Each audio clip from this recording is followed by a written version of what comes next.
Ini Reta udah masuk belum Reta? Sudah, Bu. Oke, Reta ya. Sebetulnya lebih enak sih kalau kalian itu bertanya dulu di WA group terus saya jawab di sini karena sekaligus saya merekam aktivitas tanpa harus mencatat lagi gitu ya.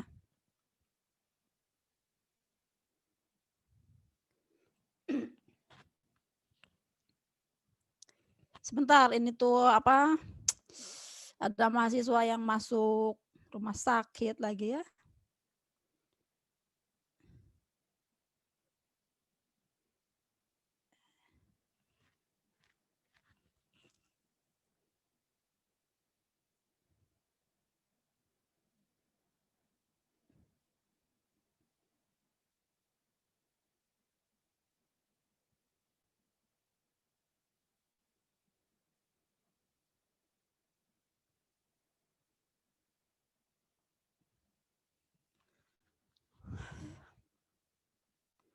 Reta. Oke, langsung aja ya. Assalamualaikum warahmatullahi wabarakatuh. Oke, semoga semuanya sehat-sehat ya. Ini mengenai transaksi interperusahaan untuk non-depreciable plan asset, berarti yang lain ya. Di buku Buin halaman 73, di situ laba gain on sale pada land. Kalau transaksinya loss tinggal dibalik aja.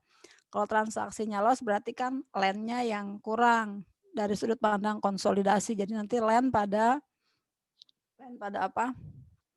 Land pada loss ya. Jurnal eliminasinya di tahun pertama land pada loss. Terus di jurnal tahun kedua land pada RE ya. Kalau metode equity land pada investment. Kalau upstream sama aja RE-nya paruan sama NCI ya. Kalau cost kemudian upstream berarti paruan sama NCI. Kalau equity upstream ya investmentnya yang dibagi dua ya, yang induk hanya sebesar persentase kepemilikan, sisanya untuk NCI. Gitu Reta, gimana Reta? Itu yang untuk jurnal B dan C. B dan C-nya apa Reta? Yang mengeliminasi akun resiprokal, Bu. Akun resiprokal yang mana? Yang RE, capital stock pada investment dan NCI beginning itu Iya tadi ya. sama, Bu. Iya. Yang C juga, Bu, yang NCI expense pada NCI endingnya. Iya, jadi NCI-nya bukan di debit, NCI-nya di kredit. Jadi land-nya yang kan land, kalau gain di tahun pertama itu kan gain pada land. Ya, karena tidak boleh ada gain dalam transaksi induk dan anak. Jadi konsepnya di laporan konsol itu tidak ada transaksi antara induk sama anak yang ada gain atau loss-nya gitu ya. Jadi enggak, yang namanya gain loss itu kalau transaksinya keluar bukan induk sama anak, itu konsepnya. Makanya gainnya harus dihilangkan. Jadi gainnya harus dihilangkan. Lawannya apa? Land. Karena landnya akan dicatat terlalu tinggi oleh S-nya. Ya, kalau yang belinya S. Kalau yang belinya P berarti terlalu tinggi dicatat oleh P. Jadi konteksnya siapapun yang beli kalau mengakibatkan gain loss itu harus dieliminasi ya. Kalau loss berarti kan nggak boleh loss. Sedangkan posisi loss itu kan di debit. Jadi lossnya harus di kredit ya. Kemudian kalau loss kan landnya yang kurang. Jadi landnya ditambah. Ya, kurang versi siapa? Versi konsol. Ya, itu harus dipegang versi konsol. Nah, itu tahun pertama. Kalau tahun kedua landnya tetap di debit, yang di kreditnya apa? RE. Kalau downstream ya RE-nya bagi dua kan. RE sama NCI.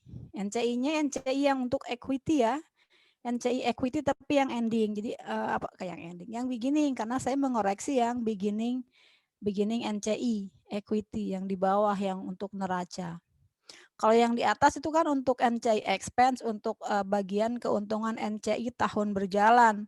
Kalau yang realized profit di situ saya mengoreksi NCI yang equity-nya. Kalau NCI yang net income-nya kan di atas, di NCI expense. Gitu. Baik, terima kasih, Bu. Oke. Itu Reta. Wilsa ya. Ya, Bu. Ketika mana nih? Terkait penjualan land yang downstream pada equity method. Ketika kita mencari income from S-nya ada dikurangi sama unrealized profit. Di sini maksud dari unrealized profit-nya yang mana ya? Realized profit yang antar induk anak atau unrealized profit yang melekat di land? Ya kalau jualannya land yang melekatnya di land dong.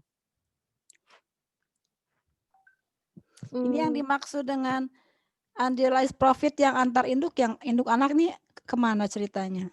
Yang itu, Bu, yang di halaman 73 itu kan yang jurnal A-nya itu kan, Bu, gain on sale of land pada land itu kan mengeliminasi unrealized profit di dalam land. Karena sama-sama 10.000 gitu, Bu.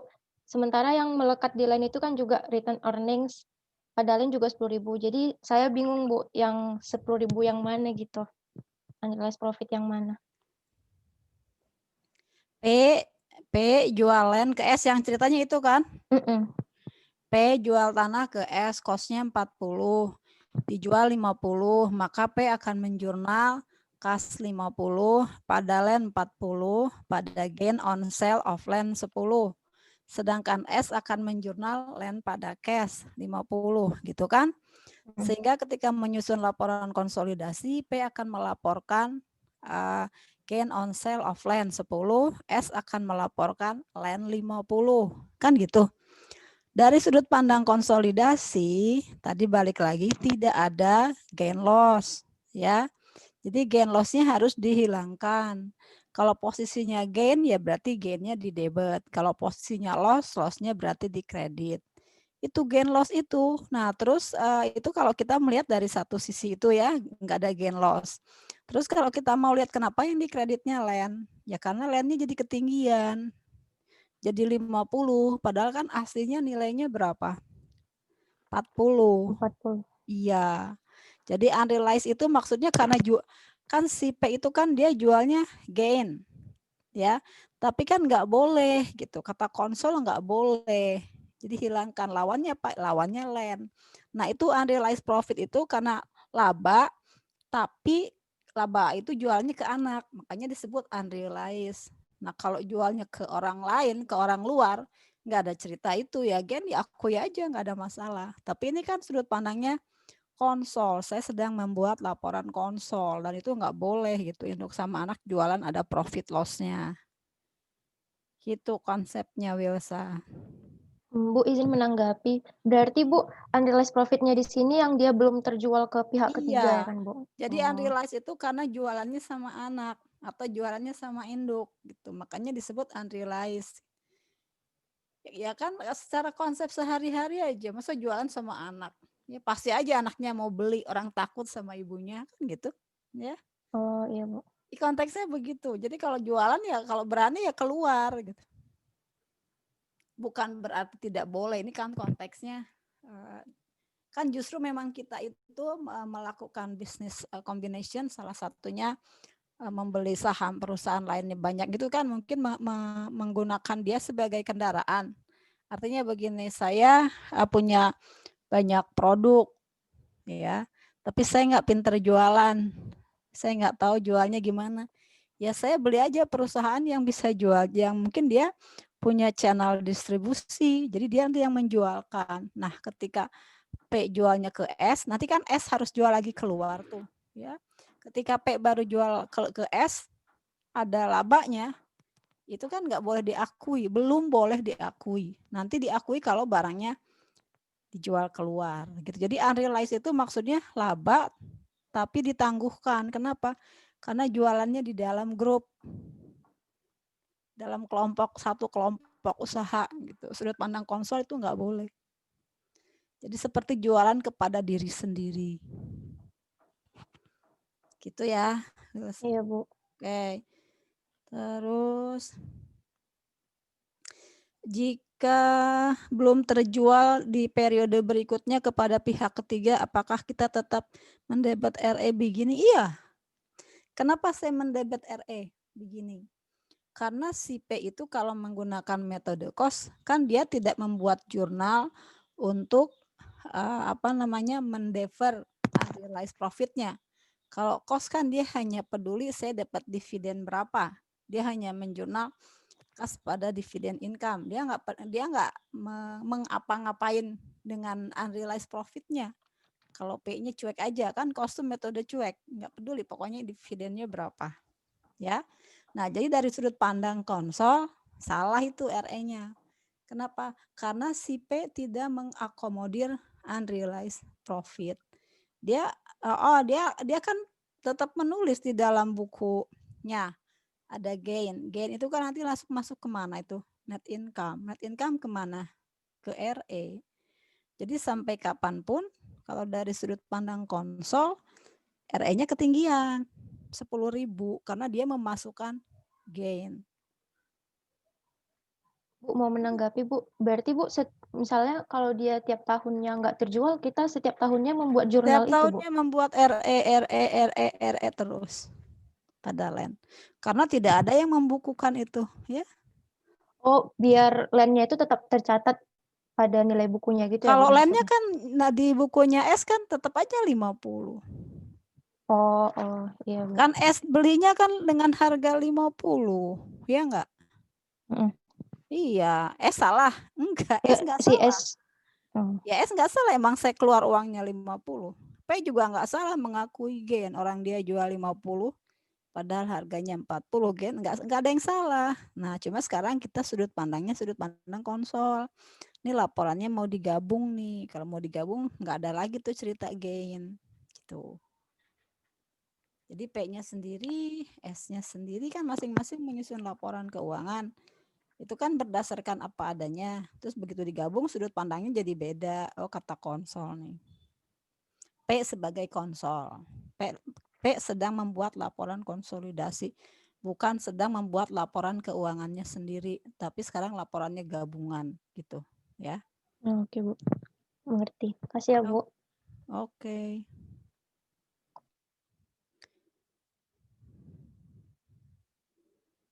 Oke, ini juga berarti menjawab pertanyaannya Herianto ya. Herianto mana Herianto? Iya Ibu, sudah terjawab. Udah ya. Ya Bu, makasih. Jadi nongol lagi 50.000 terus karena emang dia segitu ya. Oke. Ibu, boleh izin bertanya nggak Bu? Boleh dia, kenapa dia? Ini saya agak bingung Bu. Kan kalau kita bikin jurnal eliminasinya ini berarti hanya terkait karena ada unrealized profit yang bawaan dari penjualan land itu Bu. Atau kalau misalnya harga landnya naik setelah tahun pertama gimana Bu? Itu mah nggak ada urusan sama kita. Oh gitu. Berarti cuma karena unrealized Cuma profit ada karena penjualan ya Bu? Cuma ada si P atau S. Pokoknya ada intercompany-nya, intercompany transaksinya aja itu. Oh ya, terima kasih Bu. Saya pikir terlalu jauh ya. Saya dapat pertanyaan dari kelas lain, bagaimana kalau impairment, bagaimana kalau revaluasi, kenapa mempersulit diri sendiri ya? Itu kan ceritanya cerita AKM. Bagaimana kalau misalnya masa manfaatnya berubah? Nah, kalau kalian pemahaman AKM-nya itu oke, ya nggak masalah. Tapi jangan sampai saya harus menjelaskan lagi AKM gitu ya. Jadi jangan terlalu berpikirnya jangan terlalu kompleks sampai ke situ. Harusnya soalnya juga tidak sampai sejauh itu ya. Baik Bu, terima kasih Bu. Oke. Terus tadi dia udah dia? Sudah Bu, sudah terjawab. Herianto sudah ya? Oke, sekarang sudah Ibu, sudah.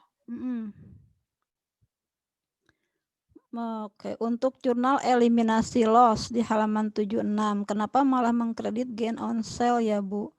Saya masih belum paham. Lana, ini ceritanya gimana? Halaman 76 tuh yang mana Lana? Di izin jawab Bu, yang itu penjualan kepada pihak ketiga. Oh, oke. Masih yang tanah atau apa? Masih yang tanah dan tanahnya longsor lalu dia tidak punya nilai lagi itu Bu. Oke, emang ada cerita tanah longsor ya? Oh, Tanah ada, Bu. likuidifikasi. Oke, sekarang yang mana dulu? Tanahnya saya tadi ini sebetulnya masih agak ini tadi saya ngajar di kelas sebelah itu, saya tawarin Zoom, katanya mau WA group aja, tapi di WA group itu sepi, hanya ada berapa orang yang nanya gitu ya. Padahal sementara di kelas lain nanyanya itu ya itu kayak kalian nanya gimana kalau longsor, ini nggak ada pertanyaan, cuma 1 apa 2 orang. Saya agak jengkel juga gitu ya. Di kelas lain heboh kok, ini satu kelas nggak ada yang nanya satu pun ya. Oke, tanahnya yang tadi aja, tanah yang cerita yang tadi ya, Iya, Bu. Lana. Iya, Bu. Oke. Terus tanahnya itu misalnya dijual ke pihak ketiga ya, sama S. Iya. Oke, S jual, ini yang downstream tadi ya, S jual tanah ke pihak ketiga, misalnya berapa? 45 ya. Iya, S Bu. kan beli dari P 50. Iya. Ya, tanah itu. Terus S jual ke T, tanahnya hanya 45. Berarti kan S menjurnalnya kas 45. Gitu kan? Landnya 50, loss-nya 5. Ya. Nah, loss-nya 5. Terus bagaimana ini di bukunya S akan terlaporkan loss on sale of land 5. Landnya udah nggak ada. Ya. Nah, sekarang kan tanahnya itu sudah terrealisir, sudah terjual keluar. Berarti si P sudah boleh dong mengakui gain yang dulu ditangguhkan. Ya. Jadi ketika barang itu sudah keluar dari grup, dari kelompok usaha kita, berarti si P yang dulu yang meng-unrealize, sekarang dia boleh merealize. Makanya kita jurnal RE pada gain. RE-nya apa? RE-nya itu karena si P kan salah dulu ya, terlalu tinggi.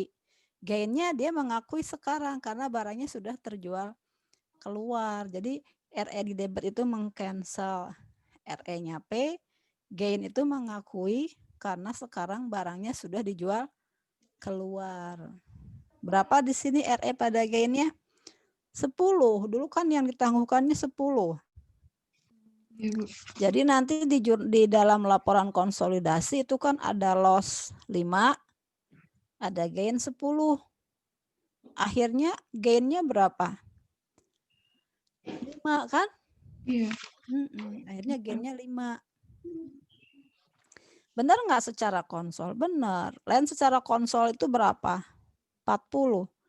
Dijual 45, masih laba 5. Benar nggak? Iya, Bu. Iya, Lana. Iya, Bu. Secara konsolidasi kita itu nanti akan dapat gain 5. 5 itu untungnya si P 10, loss-nya si S 5. Jadi kalau digabung saya masih gain 5 dari sudut pandang konsol. Baik, Bu. Terima kasih, Bu. Gimana? Ya, Bu. Sudah paham. Terima kasih banyak, Bu. Oke, sekarang kalau tanahnya nggak dijual, tanahnya ambles karena likuifaksi ya namanya ya. Likuifaksi. Terus si S kalau tanahnya ambles jurnalnya gimana? Di buku S-nya nih. Pasti kan loss on land gitu kan ya? Iya, Bu. Pada land. Oke. Jadi si S itu akan ada akun loss on land berapa? 50 ya di laporan keuangannya. Terus si P gimana? Yang jelas land itu udah nggak ada di grupnya. Maka P boleh mengakui RE pada tetap aja dia RE pada gain karena barangnya udah nggak ada, jadi dia boleh mengakui. Nah, jadi di situ nanti ada di laporan konsolnya itu ada loss on land 50, ada gain 10. Kalau digabung dia jadi apa? Jadi loss berapa? 40, Bu. 40. Sama nggak dengan secara sudut pandang konsol bahwa loss-nya memang 40? Kan harga landnya memang 40. Oh iya, Secara Bu. konsol. Kan nggak ada gain loss. Jadi nanti loss-nya bukan 50 tapi 40 gitu. Karena ada jurnal RE pada gain 10. Baik, Bu. Terima kasih banyak, Bu. Oke, gitu ya Lana. Izin buat tanya, Bu. Oke, Diki, apa Diki? Berarti keuntungan itu udah boleh diakui kalau misalnya nggak ada hubungan intercompany antara induk dan anak ya, Bu? Betul. Oh. Oh iya, Gitu. Bu. Jadi nggak boleh kalau induk sama anak itu ngelaba. Nggak boleh ngelaba sama orang tua ya, nggak boleh ngelaba sama anak. Nah, Terima ganti kasih. juga ngelabanya bukan hanya ngelaba tapi merugi juga ya. Cuma biasanya kalau rugi itu jarang dibahas. Kenapa? Karena yang namanya jualan tuh masa rugi sih. Jualan tuh di mana-mana mau untung bukan mau rugi ya. Jadi kalaupun ada cerita rugi tinggal dibalik aja jurnal-jurnalnya. Gitu ya. Ya, makasih, Konsepnya Bu. nggak boleh ngelaba. Masa sama orang tua ngelaba, masa sama anak ngelaba. Itu konsep konsolidasi, konsep yang sangat bagus kalau menurut saya ya. Nggak ada tuh minjemin sama orang tua, ya nggak ada minjemin sama anak, harusnya kan gitu konsepnya. Uang anak ya uang kita gitu ya, gitu konsepnya. Terima kasih, Bu. Oke, ada lagi? Mungkin kalau dari situ juga sebetulnya sih kalian sudah sangat paham ya. Izin, Bu. Ada lagi? Bu, izin saya bertanya, Bu. Halo? Ya. Ya, saya Riko. Saya memastikan aja, Bu. Jadi kalau misalnya dijual ke pihak ketiga, itu kan berarti P boleh mengakui gain on sale of land ya, Bu? Iya. Prinsipnya Terus itu ketika iya. S itu menjual ke orang ketiga, berarti si P sudah boleh mengakui gain yang 10.000 yang dulu, itu konsepnya. Ya, itu yang berarti jurnal eliminasinya hanya dibuat saat tahun penjualan saja kan, Bu? Sekali aja, udah setelah itu kan udah nggak ada lagi, barangnya udah nggak ada lagi. Jadi yang si P itu bikin RE pada gain 10, ya udah pada saat barangnya itu terjual di tahun terjadinya penjualan. Tahun depannya udah nggak ada cerita lagi. Ya, oke berarti. Oh ya, berarti udah nggak ada jurnal ini lagi tahun depannya. Iya, tahun depan kita udah nggak punya unrealized profit lagi, sudah terrealize, sudah sudahlah lupakan gitu ya. Jadi RE-nya sudah dimaafkan boleh gitu karena memang barangnya sudah terjual. Kan tahun depan kan saya tidak membuat jurnal lagi RE pada land. Kenapa? Landnya udah nggak ada. RE-nya sudah terrealisir, jadi RE-nya sudah benar, sudah boleh diakui gain-nya gitu. Jadi RE-nya yang tidak diapa-apain. Ini kan kalau RE di debit kan artinya kan dikurangi RE-nya. Kalau RE nggak diapa-apain berarti ya sudah RE kamu sudah benar kamu dulu mengakui gain gitu ya. Sekarang tapi pada saat terjadinya penjualan ke luar pihak ketiga. Ya, baik. Oke. Ngerti, Bu. Ya, makasih ya, Bu. Ya.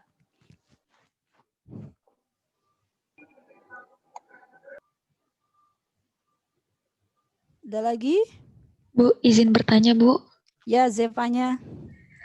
Kan kalau misalkan di jurnal konsolidasi, berarti kita untuk aset tetap itu membuat jurnal pengakuan unrealized sama untuk depresiasi kan, Bu ya? Nah, kalau yang depreciable aset ya. Iya. Tadi kan land cuma satu aja kan? Iya, Bu, betul, Bu. Yang saya ingin tanyakan untuk yang depreciable aset itu kalau misalkan pada saat transfer aset antara P dan S itu ada nilai residu, itu untuk piecemeal cost-nya bagaimana ya, Bu ya? Yang jurnal pengakuan selisih depreciation expense-nya itu, Bu. Ada nilai sisa masa manfaat. Iya, betul. Kalau kita sih konsepnya bukan masalah nilai sisa ya. Kalau konsep AKL itu bagaimana saya istilahnya itu mengakui merealisir profit ke dalam masa masa manfaat gitu ya. Jadi kalau ada nilai residu itu artinya kan pada saat sudah selesai mau dijual kan gitu. Iya, Bu. Iya, yang dimaksud dengan nilai residu itu kan taksiran nilai sisa setelah barangnya habis dan itu mau dijual. Itu harus direalisir kan di akhir tahun terakhirnya nanti harus diakui.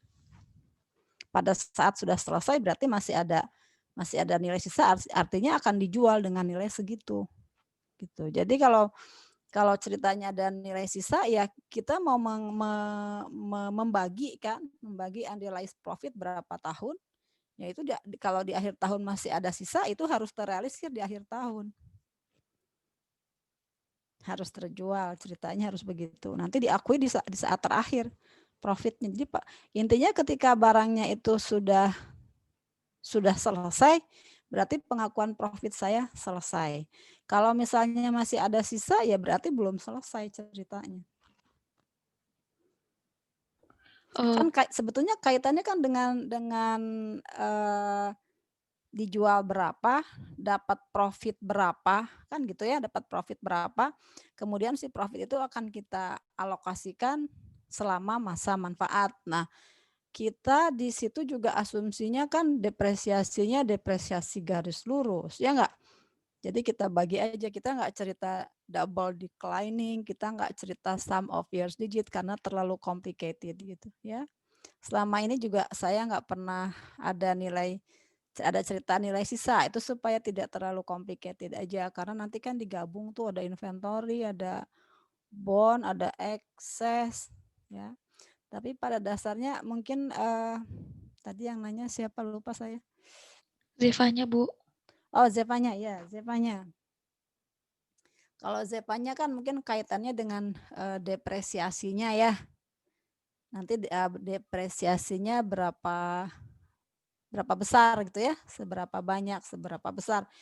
Nah, itu kan tinggal nanti disesuaikan saja gitu. Kalau saya mah di sini pokoknya itu sudut pandangnya konsol, ini ada unrealized profit sekian. Saya alokasikan ke sekian tahun. Kemudian mekanismenya lewat apa? Mekanismenya lewat depresiasi. Gitu Zevanya. Iya, Bu. Oke, Paham, Bu. ya oke, nanti saya apa ya, coba saya buat nanti simulasinya bagaimana kalau ada cerita apa namanya nilai sisa, karena di sini kan si S itu sudah menjadi anaknya ya, jadi si anak itu kan dikuasai induk, jadi tidak sembarangan menetapkan ini nilai sisanya berapa, itu harus persetujuan parentnya gitu ya. Jadi untuk menentukan ini berapa nilai sisanya, depresiasinya ya, nanti saya buat itunya simulasinya, tapi mestinya tidak berpikir sampai sejauh itu gitu ya, karena itu terlalu complicated, terlalu banyak, belum nanti ada bond ya, belum nanti ada perubahan kepemilikan, biasanya saya nggak sampai ke sana, nggak tahu nanti kalau yang bikin soalnya enggak sih, harusnya sih tidak sampai ke sana ya. Baik, Bu, mengerti. Oke. Terima kasih, Bu. Oh, izin bertanya. Ahmad Febriansyah. Maaf sebelumnya Bu, kalau misal si perusahaan ini tuh ternyata perusahaan developer. Perusahaan ini perusahaan apa? Perusahaan perumahan gitu Bu, atau developer yang developer, kenapa? Entitas anaknya, sedangkan yang entitas induknya itu mungkin seperti holding. Itu nanti kalau misal menjual tanah itu akan dinilai secara pakai land seperti ini atau nanti digunakan inventory itu. Yang jual ini downstream atau upstream? Downstream Bu. Upstream. Downstream. Downstream, oke. P jual land ke S. S-nya itu jualan tanah ya? Iya Bu. S-nya itu developer. Iya gitu. Tadi ceritanya sama aja ya. Cost-nya 40 ya. Jadi P akan menjurnal. P jurnalnya gimana? S 50. Land berapa? Landnya 40. Gain berapa? 10. Kalau S jurnalnya gimana S? S jurnalnya gimana? Land pada cash 50. Tapi bukan landnya di sini, bukan land sebagai aset tetap ya. Property investment. Ya, di sini dia posisinya apa? Kalau mau dijual lagi jual. Emang dia jual beli tanah. Di situ bukan land, di situ bukan fixed asset. Apa di situ? Inventory. Buat si S land itu bukan fixed asset. Landnya apa? Inventory pada cash. Gitu. Nanti jurnalnya gimana? Jurnal eliminasinya. Kalau lihat di sini. Kan kalau tinggal dilihat aja nanti terjual atau tidak gitu kan. Kalau misalnya di akhir tahun inventorinya LN sebagai inventory belum terjual, maka kita jurnal eliminasi gain pada inventory. Pada LN berapa? 10. Sama aja. Terus kalau misalnya tahun depan tahun pas setelah dia beli itu terjual, ya nggak ada masalah. Ya, gain RE pada apa? RE pada gain gitu aja. Nggak ada masalah. Tapi coba kalau dibalik. P-nya yang developer. P-nya yang developer, S-nya yang menjadikannya sebagai fixed asset. Kalau P sebagai developer, emang dia jualan tanah, dia jurnal gimana? Halo? Cash pada sales. Cash atau receivable ya, boleh. Oke, receivable pada Penjualan. sales ya. Pada sales kan? Iya, Bu. Nah, terus si S jurnalnya land Pada receivable. dan pada cash atau receivable ya. Oke, di sini salesnya 50 ya. Terus dia bikin lagi COGS pada inventory berapa? 40. Nah, terus jurnal eliminasinya gimana? Jurnal eliminasinya. Sales pada apa? Kan si S akan mencatat landnya 50 ya. Kita jurnalnya gimana?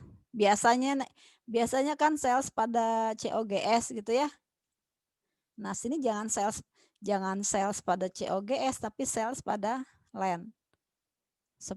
Jadi salesnya itu 40, landnya nanti posisinya 40 gitu.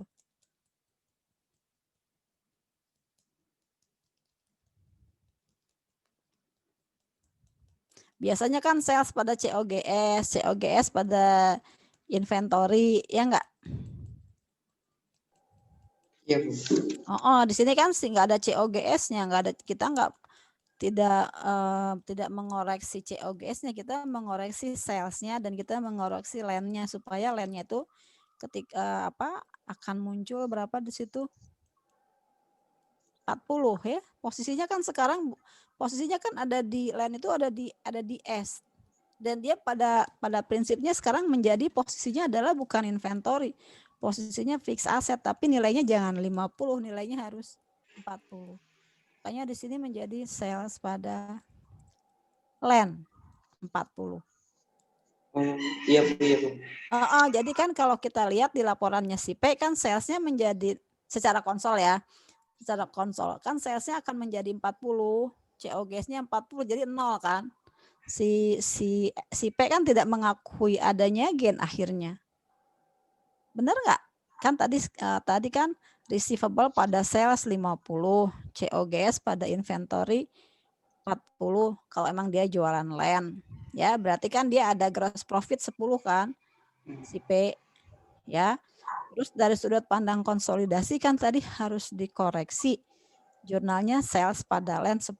Nah, salesnya kan di debit 10. Ya berarti kan totalnya jadi 40. COGS-nya 40 jadi 0. Dia nggak punya gross profit. Karena prinsipnya tadi tidak ada ngelaba induk sama anak gitu. Ya. Iya, Bu. Ya. Kalau yang posisinya si P yang fixed asset, S yang inventory, jurnalnya gain pada inventory. Kalau belum terjual. Baik, terima kasih, Bu. Oke.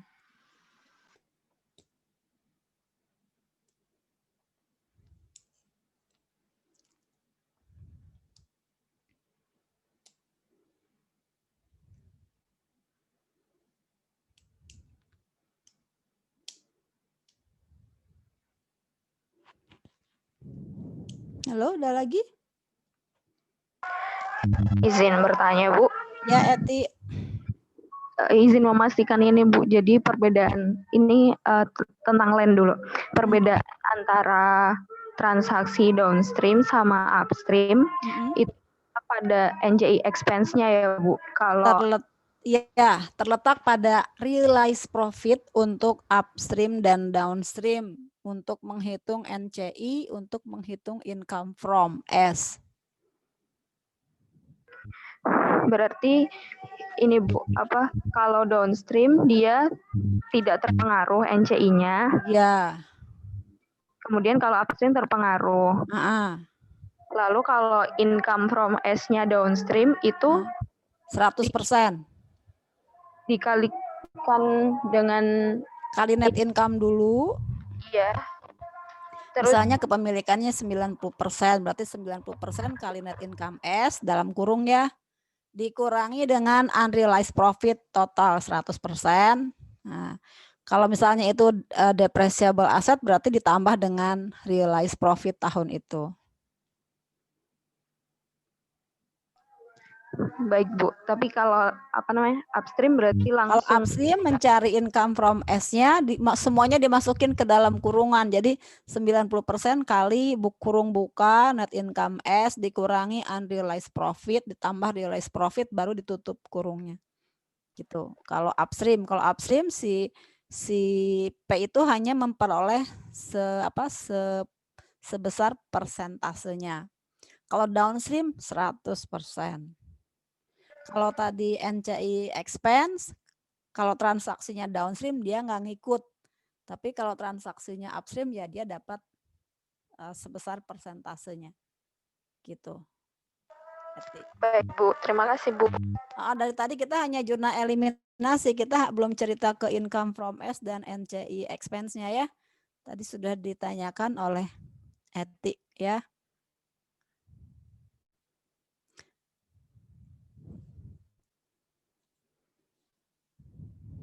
Joyce mana Joyce? Joyce tadi keluar masuk.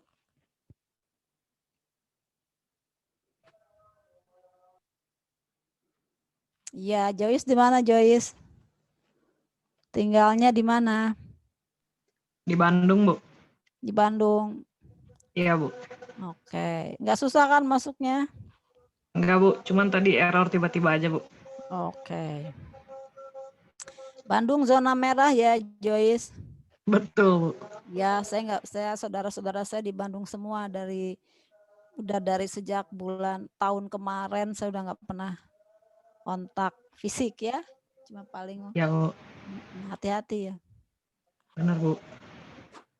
Oke, ada lagi yang mau ditanyakan?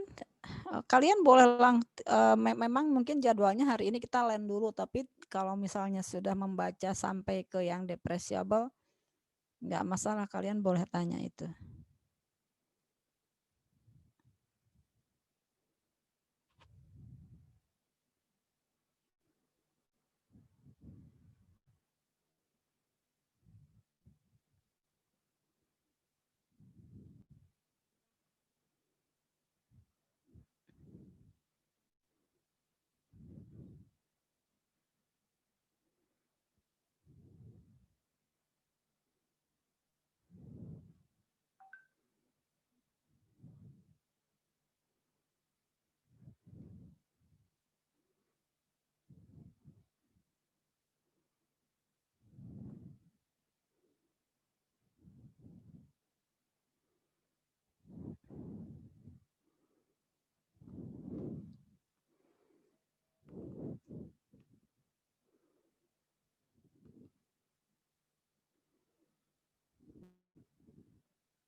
Sudah?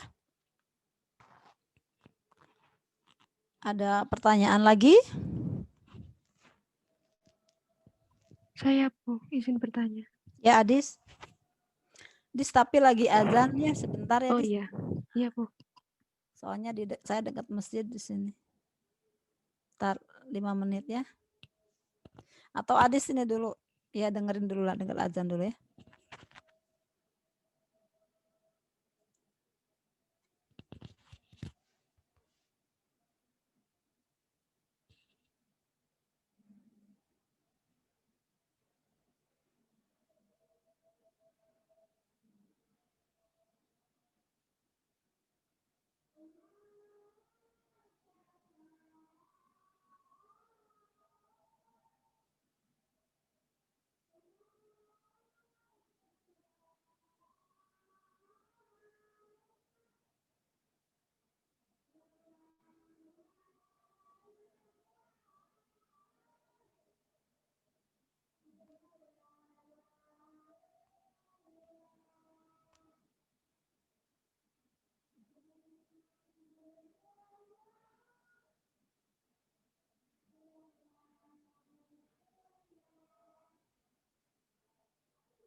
Oke, Adis gimana, Adis?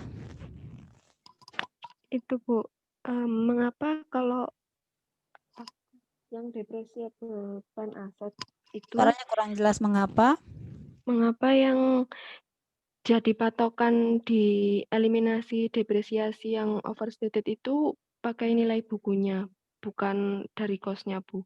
Padahal kalau misalkan dianggap tidak ada transaksi intercompany kan harusnya depresiasinya itu sebesar cost dibagi masa manfaat. Tapi kalau eliminasinya itu kenapa pakai nilai buku dibagi masa manfaat, itu patokannya, Bu? Kayaknya nggak seperti itu deh ya.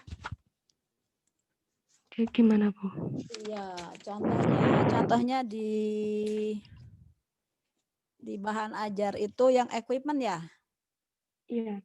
Equipment Mesin. itu kan belinya 90 Ya. gitu kan. Terus sudah diakumulasi depreciation-nya, seingat saya sudah 40.000. 40 ya. Ya. Sudah 40.000. Terus dijual berapa? Dijual seharga 80.000. Masa manfaatnya 5 tahun lagi ya. Nah, sehingga si P kan menjurnalnya kasnya 80, akumulasi 40, terus equipment 90, gain berapa? Gainnya 30. Sedangkan si S dia menjurnal equipment pada cash berapa? 80 ya. Nah, si S kan dia menjurnalnya ini kita asumsinya straight line aja ya. Jangan nantang Bu kalau sum of years, nanti kalau dikasih soal soal beneran sum of years digit kan kalian pusing sendiri, karena kita di sini konteksnya bukan sedang mengetes apakah kalian itu bisa sum of years digit atau enggak, itu ceritanya cerita AKM gitu ya. Jadi kita dipermudah bukan itu aja ya. Jadi 80 dibagi 5 setahunnya berapa? 16.000. Nah, sekarang saya tanya, apa iya kita mendepresiasikannya itu pakainya 90.000? Mungkin iya, tapi 90.000 apakah jadi 90.000 dibagi 5? Kan enggak. Oh iya. Kalau 90.000 dibagi 5 berapa setahunnya? 18.000. Kan nanti, kalau 90.000 dibagi 5 berapa? 1, 18.000. Iya. Ya kelebihan dong, 18.000 tambah kali 5 90 tambah akumulasi 40 jadi berapa? Jadi 130 dong. Equipment-nya. Padahal equipment-nya kan cost-nya 90. Belinya 90. Iya, harus dikurangi dengan akumulasi. Nggak mungkin dong. Kalau 90.000 dibagi 5 setahunnya 18.000 ditambah dengan akumulasi 40. Jadi 130 dong cost-nya.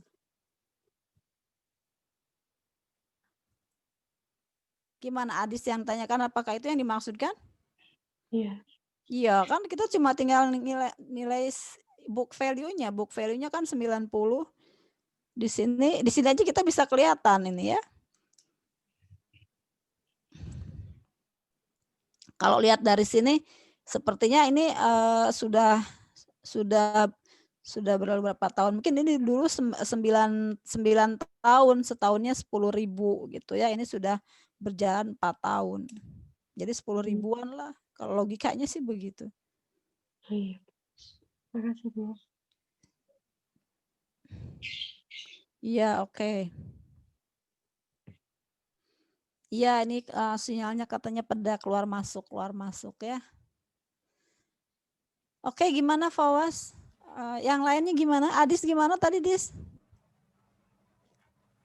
Sudah, Bu. Saya kurang teliti baca soal. Oh, kalau Adis kan mikirnya kenapa dari book value ya? Iya.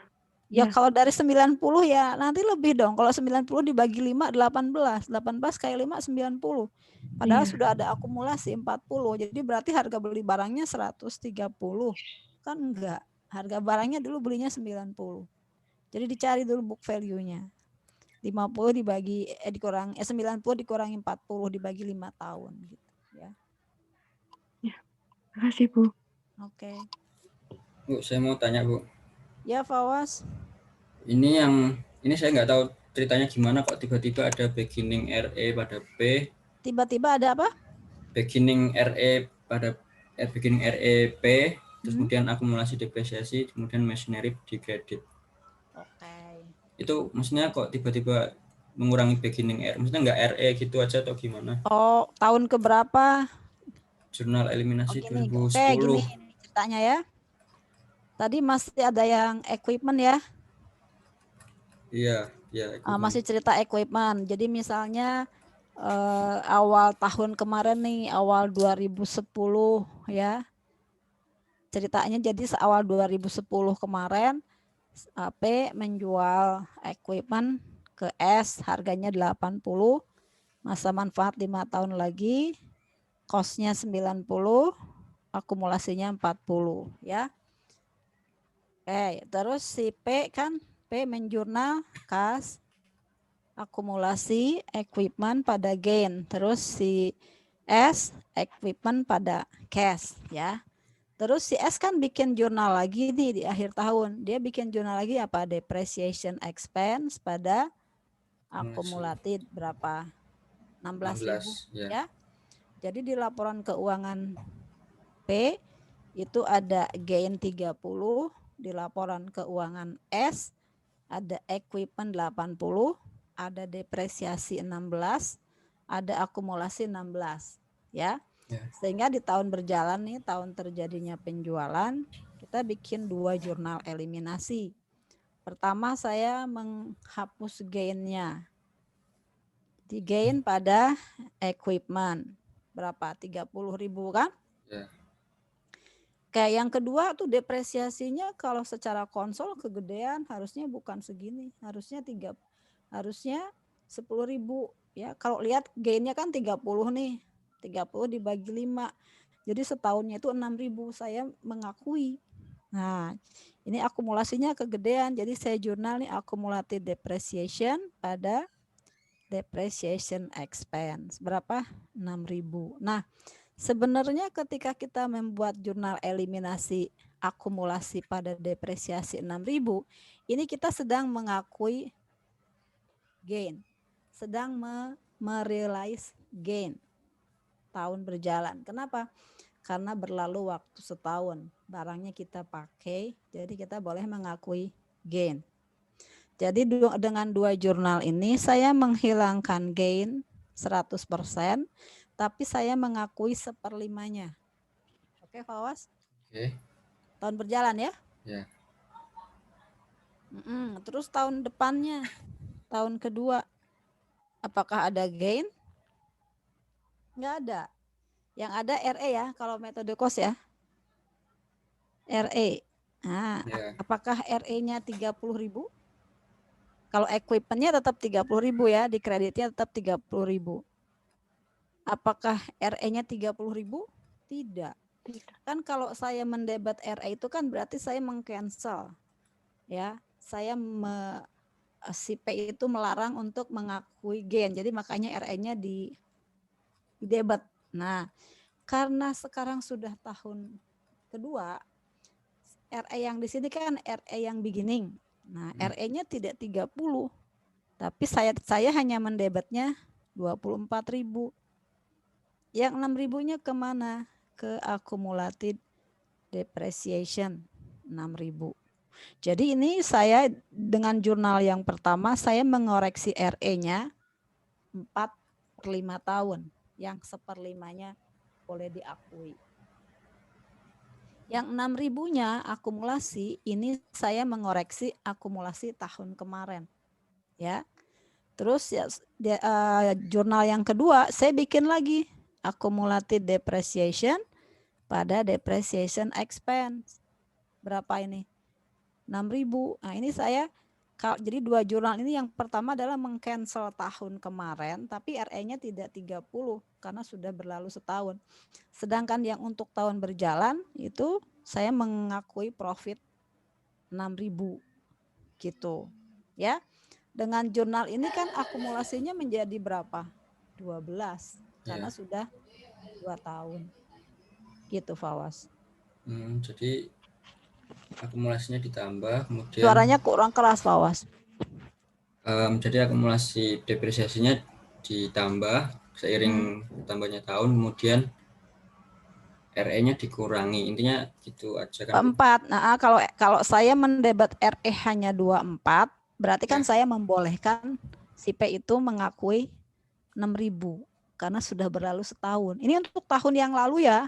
Iya. Yang RE itu kan tahun kemarin. Nah, kalau tahun berjalan kan dari satu jurnalnya lagi yang akumulatif pada depresiasi 6.000. Ini untuk tahun berjalan. Kalau yang RE ini untuk tahun kemarinnya. Jadi sebetulnya saya kan sekarang sudah 2 tahun ya enggak? Tapi kita pisah yang setahun RE, yang setahunnya langsung ke depresiasi tahun berjalan yang saya koreksi.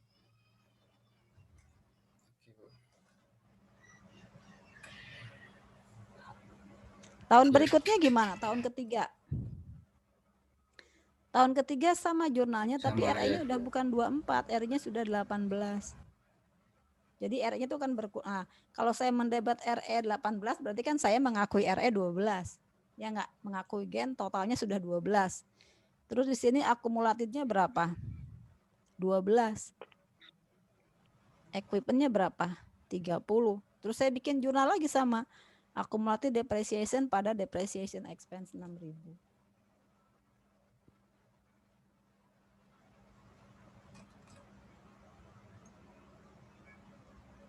Jurnal mesinnya tetap dikurangi tiap tahun, Bu ya? Kan, si S kan akan nongol dengan angka berapa?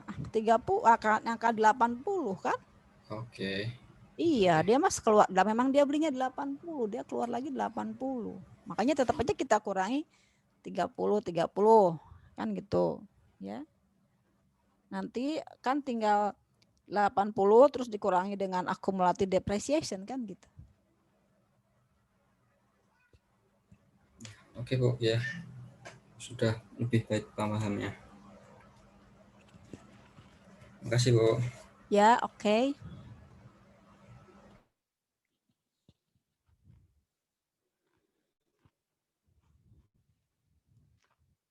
Ada pertanyaan lagi? Tadi siapa tadi? Eti ya yang nanya NCI gitu ya, Ti? Iya, Bu. Terus kalau untuk yang depreciable asset gimana, Ti? Income from S sama NCI-nya. Oh, yang equipment nih. Ya. Kalau kan kalaupun kita menggunakan metode cost, kadang-kadang tetap aja di soal suka ditanyakan income from S-nya berapa gitu kan ya. Nah, jadi kalau tahun pertama nih, tahun ke-1, tahun terjadinya transaksi intercompany, ya. Kalau kalian mencari income from S, misalnya yang downstream ya, maka di sini misalnya kepemilikannya misalnya 80% kali net income-nya S, ya. Terus dikurangi 30 ditambah 6. Itu kalau downstream. Kalau NCI-nya berapa? NCI-nya ya 20% kali net income-nya S aja. Nggak dikurangi 30, nggak ditambah 6. Tapi kalau misalnya upstream, maka income from S-nya itu 80% ya, kali dalam kurung net income S kurang 30 ditambah dengan 6.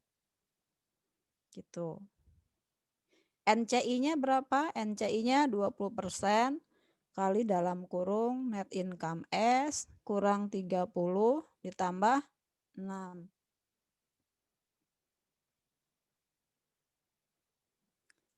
Oke. Terus kalau tahun berikutnya gimana? Tahun berikutnya itu kita hanya tambah 6 aja, yang 30-nya udah nggak ada ceritanya lagi. Jadi yang unrealized profit yang 30 itu hanya di tahun pertama. Tahun berikutnya cuma tambah 6, tambah 6, tambah 6, tambah 6 sampai tahun ke-5 gitu. Tahun ke-1 minus 30 tambah 6 ya. Tahun kedua plus 6, tahun ketiga plus 6, tahun keempat plus 6, tahun kelima plus 6.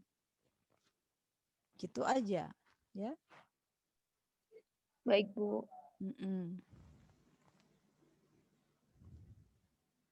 Gimana, Fawas? Teman-teman ada yang mau ditanyakan lagi enggak? Masih ada yang mau ditanyakan nggak? Ya, karena kasihan nih koneksinya ya.